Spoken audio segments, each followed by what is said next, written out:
तो हेलो दोस्तों, मेरा नाम है राहुल। आप देख रहे हैं एंगुलर 13 का फुल ट्यूटोरियल इन हिंदी। तो इससे पिछले वाली वीडियो में हमने कंपोनेंट को पढ़ा था और हम इस वीडियो में पढ़ेंगे कि हम एंगुलर में कितने तरीके से जो हमारे पास डेटा आता है, जब हम एपीआई हिट करते हैं तो हमें जो जेसन डेटा मिलता है उसको हम कितने तरीके से अपने HTML वाली फाइल में बाइंड कर सकते हैं।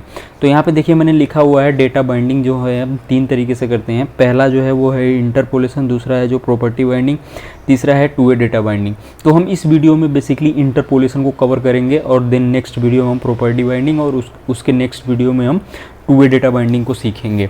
तो आइए शुरू करते हैं इंटरपोलेशन से। तो थोड़ा सा समझ लेते हैं थ्योरेटिकली, फिर हम प्रैक्टिकल चल के अपने प्रोजेक्ट में देखेंगे। तो मैंने इससे पिछले वाली वीडियो में आपको कंपोनेंट के बारे में पढ़ाया था। तो वहाँ पे मैंने आपको बताया था कि जो कंपोनेंट होता है उसमें 4 फाइल होती है। एक टाइपस्क्रिप्ट फाइल, एक HTML की फाइल जिसको हम टेम्पलेट बोलते हैं, ठीक है, एक हमारी CSS फाइल होती है और एक हमारी spec.ts फाइल होती है जो टेस्टिंग के लिए यूज होती है, ठीक है। तो spec.ts फाइल मैंने आपको बताया था, आप बिगिनर हैं तो अभी आपको यूज नहीं करना है, वो फ्यूचर में जब टेस्टिंग होगी तब यूज करना पड़ेगा। उसके लिए जैस्मिन और कर्मा भी पढ़ना पड़ता है, ठीक है। अभी मैंने आपको बताया था सिर्फ आपको 3 फाइलों पर फोकस करना है। एक टाइपस्क्रिप्ट की फाइल, एक जो टेम्पलेट है जिसको हम HTML वाली फाइल बोलते हैं, और एक होता है CSS। तो जब आप एपीआई हिट करोगे तो जाहिर सी बात है वो कहाँ पे आप मैनेज करोगे, टाइप स्क्रिप्ट वाली फाइल में। मैंने आपको बताया था पिछली वीडियो में, ठीक है। तो टाइप स्क्रिप्ट फाइल के अंदर आपका क्या होगा, डायनेमिक डेटा होगा। एक प्रॉपर्टी होगी जिसके अंदर आपने डायनेमिक डेटा स्टोर कर रखा होगा, ठीक है। तो उसको आप इंटरपोलेशन के थ्रू बाइंड करोगे टेम्पलेट में। कैसे करोगे? इंटरपोलेशन का यही सिंबल होता है, डबल कर्ली ब्रेसेस ओपन, और जो भी आपकी प्रॉपर्टी इस टाइप स्क्रिप्ट वाली फाइल में अवेलेबल है उसको आप पास कर दोगे और यहाँ पे डबल कर्ली ब्रेसेस क्या कर दोगे, क्लोज कर दोगे। तो वो क्या हो जाएगा, टेम्पलेट में डिस्प्ले हो जाएगा। मतलब HTML वाली जो फाइल होगी उसमें क्या हो जाएगा, डिस्प्ले हो जाएगा। तो आइए अब चलिए सीखते हैं प्रैक्टिकली। तो यहाँ पे मेरे पास एक प्रोजेक्ट है जो मैंने शुरू से ही इसी प्रोजेक्ट को मैं पढ़ाते हुए आ रहा हूँ, जो भी 3-4 हमारा ट्यूटोरियल हुआ है। तो पिछली वीडियो में मैंने ये आपको समझाया था सेलेक्टर और कंपोनेंट को पूरे डीप में कि कितने तरीके से सेलेक्टर को यूज कर सकते हैं, ठीक है। तो इसी में हम इस वीडियो को कंटिन्यू करेंगे, ठीक है। तो आइए सीखते हैं। सबसे पहले मैं यहाँ ये जो वेलकम एंगुलर 13 है, यहाँ पे आप देख रहे हो, आप लोकल वेलकम एंगुलर 13 डिस्प्ले हो रहा है। तो ये जो एंगुलर 13 है इसको मैं डायनेमिक करने जा रहा हूँ, ठीक है। मान लीजिए कि ये मेरे पास API से आया हुआ है और ये जो क्लास है मेरी, इसके अंदर टाइपस्क्रिप्ट का जो क्लास है इसके अंदर मेरे पास ये एक प्रॉपर्टी के अंदर मैंने एक्सेस किया हुआ है। जैसे मान लीजिए मैंने नेम नाम की एक प्रॉपर्टी है मेरे पास और यहाँ मैंने एंगुलर 13 को क्या किया हुआ है, इसके अंदर स्टोर किया हुआ है। अब मुझे इस नेम को इस HTML में क्या करना है, बाइंड करना है, ठीक है। तो हम कैसे करेंगे, बिल्कुल समझ गए होंगे आप, किसके थ्रू, इंटरपोलेशन के थ्रू। तो मैंने आपको बताया कि इंटरपोलेशन का सिंटेक्स क्या होता है, double curly braces open and property and double curly braces close. तो यहाँ हम सिंपली पास ओपन डबल कर्ली ब्रेसेस और डबल कर्ली ब्रेसेस क्लोज करेंगे और यहाँ पे हम क्या पास कर देंगे, नेम पास कर देंगे और हम करेंगे कंट्रोल S। तो भैया आप देखोगे कि यहाँ पे सेम आंसर आ रहा है। मैं थोड़ा सा इसको एंगुलर 13 को एंगुलर कर दे रहा हूँ ताकि आपको क्लियर होगा थोड़ा। तो अभी मैं ब्राउज़र पे जब आप चलोगे देखो यहाँ पे आ गया वेलकम एंगुलर, ठीक है। ये तो हो गया हमारा फर्स्ट तरीका नॉर्मल, कि हम जो अपना कोई भी प्रॉपर्टी होगी टाइप स्क्रिप्ट की फाइल को में, उसको हम यहाँ पे HTML के अंदर कैसे डिस्प्ले करेंगे। और आइए सीखते हैं डीप में थोड़ा सा कि इंटरपोलेशन को हम में और क्या क्या एक्सेस कर सकते हैं। जैसे मान लीजिए आपको इस स्ट्रिंग की लेंथ निकालनी है, ठीक है। तो आप बिल्कुल यहाँ पे आपको लिखने की ज़रूरत नहीं है, आप यहीं पे जावास्क्रिप्ट के जो मेथड होते हैं उनको यूज कर सकते हैं।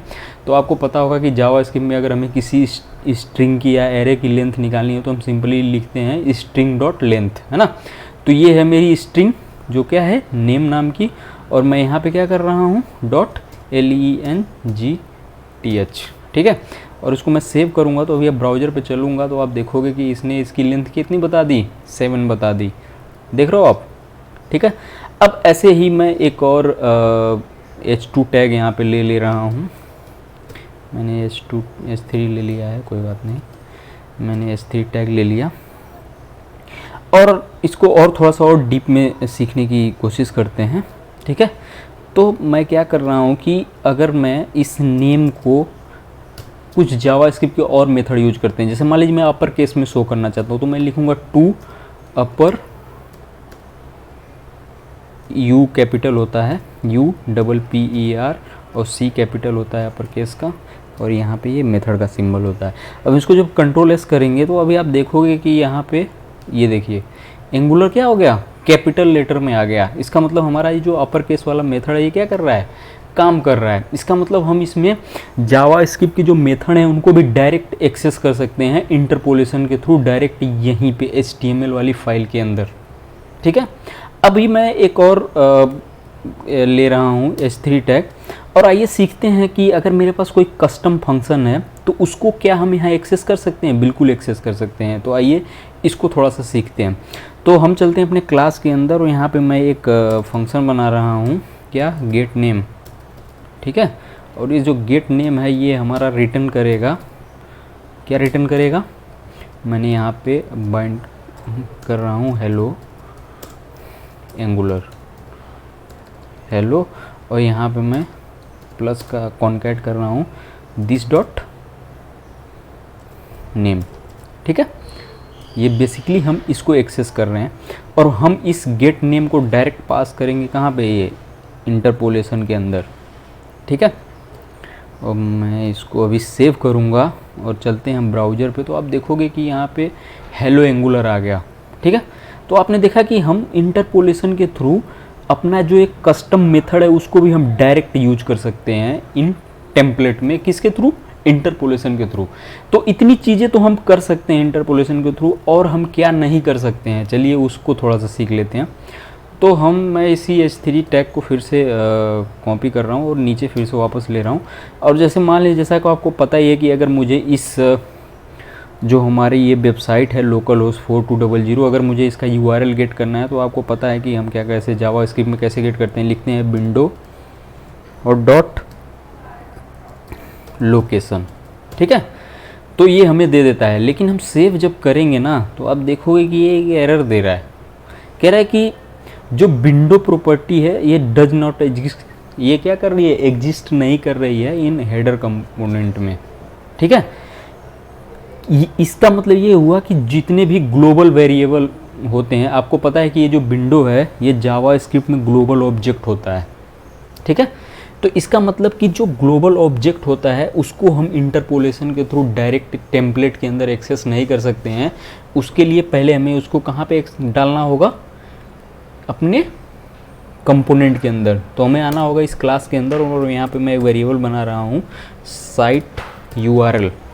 ठीक है, और इस साइट URL के अंदर हम अपनी ये जो वैल्यू है इसको हम डालेंगे।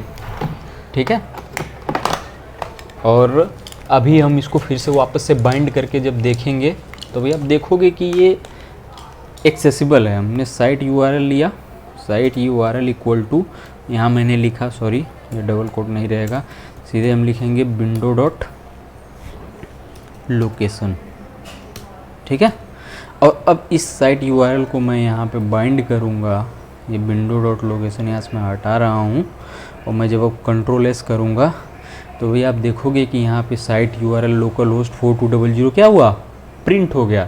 इसका मतलब कि इंटरपोलेशन के थ्रू हम क्या नहीं एक्सेस कर सकते हैं, ग्लोबल ऑब्जेक्ट विंडो से रिलेटेड विंडो डॉट, अगर हम विंडो डॉट कुछ भी गेट करने की कोशिश करेंगे, विंडो डॉट नेम या विंडो डॉट XYZ, कुछ भी हमारा जो भी मेथड होता है, जैसे हम जावा स्क्रिप्ट में एक्सेस कर लेते हैं, वो हमारा ऐसे हम डायरेक्ट एक्सेस नहीं कर सकते हैं। हमको पहले उसको क्लास के अंदर क्या करना पड़ेगा, किसी वेरिएबल के अंदर डालना पड़ेगा, देन हम उस वेरिएबल को अपने इंटरपोलेशन के थ्रू क्या कर सकते हैं, एक्सेस कर सकते हैं इन टेम्पलेट। ठीक है, आइए और थोड़ा सा और सीखते हैं कि और हम क्या क्या एक्सेस कर सकते हैं। तो अभी मैं यहाँ पे सीधे डायरेक्ट 2+2 अगर मैं एक्सेस करना चाहूँ, ठीक है, 2+2 अगर मैं करूँ और मैं कंट्रोल एस करूँगा तो भाई आप देखोगे कि आप इसको भी ऐसे भी एक्सेस कर सकते हो। देख रहे हो आप, मतलब कि अगर आप किसी नंबर को डायरेक्ट पास करोगे इस इंटरपोलेशन के अंदर तब भी उसको क्या कर देगा, वो कैलकुलेट कर देगा। लेकिन एक चीज़ बहुत ज़रूरी है समझना, अगर हम 4 = कुछ करते हैं, ठीक है, 2+2 अभी देखेंगे आप तो ये एरर देगा, क्योंकि ये असाइनमेंट ऑपरेटर को नहीं, ये इक्वल टू ये जो ऑपरेटर है ना, इसको ये टोकन समझ रहा है। ठीक है, तो इसको ये नहीं समझता है, तो आप बिल्कुल भी ऐसा कोई भी ऑपरेटर यहाँ पे यूज नहीं कर सकते हैं। तो इस अगर आपको ऐसा करवाना है तो आपको फिर से इस क्लास के अंदर उसको डिक्लेयर करना होगा और उसको एक वेरिएबल में स्टोर करके इधर डिस्प्ले कर देना होगा। ठीक है, तो आइए अब एक बार देख लेते हैं क्विक कि आज हमने इस वीडियो में क्या क्या सीखा है। ठीक है, तो सबसे पहले हम आए हैं, हमने वीडियो स्टार्ट किया है इस इंट्रोडक्शन के साथ। यहाँ पे हमने सीखा है कि हम किसी भी डेटा को एंगुलर में कितने तरीके से अपने टेम्पलेट पे डिस्प्ले करवा सकते हैं। तो यहाँ पे हमने देखा कि 3 तरीके से कर सकते हैं। एक होता है इंटरपोलेशन, प्रॉपर्टी बाइंडिंग और एक होती है टू वे डेटा बाइंडिंग। तो हमने इन दोनों को तो हम अगले वीडियो में देखेंगे। हमने पहला स्टार्ट किया है इंटरपोलेशन।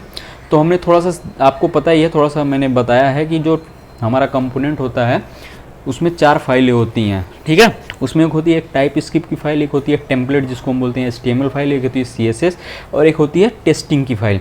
तो जो टाइप स्क्रिप्ट वाली फाइल होती है उसी के अंदर हम क्या करते हैं, अपना API वगैरह और लॉजिक वगैरह वेरिएबल सब कुछ क्या करते हैं, डिक्लेयर करते हैं। ये मैंने पिछली वीडियो में बहुत डिटेल में पढ़ाया है, तो प्लीज़ अगर आपने नहीं देखा तो प्लीज़ जाके अभी देख लीजिए, देन इसको देखिएगा। तो टाइप स्क्रिप्ट के अंदर जैसे मान लीजिए मेरे पास कोई प्रॉपर्टी है डायनेमिक और उसमें मुझे टेम्पलेट पे क्या करना है, HTML पे दिखाना है, डिस्प्ले करना है, तो हम इंटरपोलेशन के थ्रू करेंगे। कैसे करेंगे, डबल कर्ली ब्रेसेस ओपन और डबल कर्ली ब्रेसेस इसका क्लोज, इसका सिंटेक्स होता है और उसके अंदर प्रॉपर्टी। उसके बाद हम गए थे अपने प्रोजेक्ट में और यहाँ पे हमने सीखा कि हम कितने तरीके से क्या क्या इंटरपोलेशन के थ्रू एक्सेस कर सकते हैं। ठीक है, क्या क्या हम नहीं एक्सेस कर सकते हैं। तो उसमें हमने देखा कि हम एक कस्टम अपना फंक्शन बना के क्लास के अंदर से एक गेट नेम नाम का एक फंक्शन हमने बनाया था और इसके अंदर हेलो और इसको हमने कॉन्कैट करके इसको भी एक्सेस किया था डायरेक्ट गेट नेम को। तो इसका मतलब हम कस्टम फंक्शन अगर हमारा कोई है हमारे क्लास के अंदर तो उसको भी हम टेम्पलेट में डायरेक्ट कॉल कर सकते हैं। ठीक है, और हमने सीखा कि हम जावास्क्रिप्ट के जो फंक्शन होते हैं कुछ उनको भी डायरेक्ट एक्सेस कर सकते हैं अपने इंटरपोलेशन के थ्रू। हम कोई नंबर है तो उसको भी कैलकुलेट कर सकते हैं। लेकिन हमने एक चीज़ और देखा कि हम ग्लोबल ऑब्जेक्ट विंडो के थ्रू कोई भी चीज़ एक्सेस नहीं कर सकते डायरेक्ट अपनी इन टेम्पलेट वाली फाइल में। ठीक है, उसके लिए हमको क्या करना पड़ेगा, पहले उस क्लास के अंदर कोई वेरिएबल के अंदर स्टोर करना होगा एंड देन उस वेरिएबल को हमको क्या करना पड़ेगा, यहाँ टेम्पलेट में बाइंड करवाना पड़ेगा इंटरपोलेशन के थ्रू। तो ये सारी चीज़ें हमने कवर की हैं इस वीडियो में। ठीक है, तो अगले वीडियो में हम दोस्तों देखेंगे कि प्रॉपर्टी बाइंडिंग क्या होती है। तो प्लीज़ मेरे चैनल को सब्सक्राइब कीजिए और वीडियो को जितना हो सके लाइक कीजिए और अपने दोस्तों के साथ शेयर कीजिए और प्लीज़ दोस्तों मेरा चैनल सब्सक्राइब कीजिए। तो चलिए मिलते हैं फिर नेक्स्ट वीडियो में। Thanks for watching.